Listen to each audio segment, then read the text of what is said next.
volez, vous me volez, voleurs, vous me trompez, vous me frustrez, et vous dites, en quoi est-ce que nous t'avons frustré? Le peuple observait la dîme, mais il y avait une situation qui faisait que cette dîme-là ne plaisait pas à Dieu. La dîme qui plaît à Dieu, c'est d'abord la dîme qui est apportée.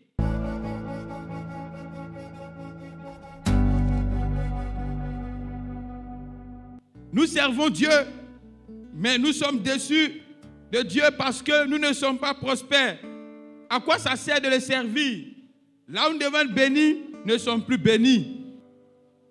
Et ils ont commencé à se poser des questions.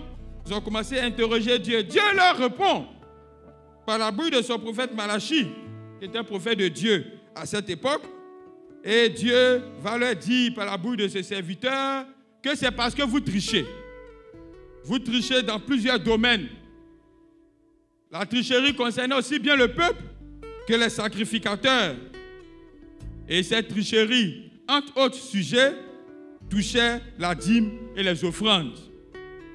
C'est pour cela que le prophète criait dans les rues, puisque à cette époque-là, les prophètes, pour donner les oracles du Seigneur, le faisaient généralement comme des héros, c'est-à-dire des personnes qui proclamaient dans les rues.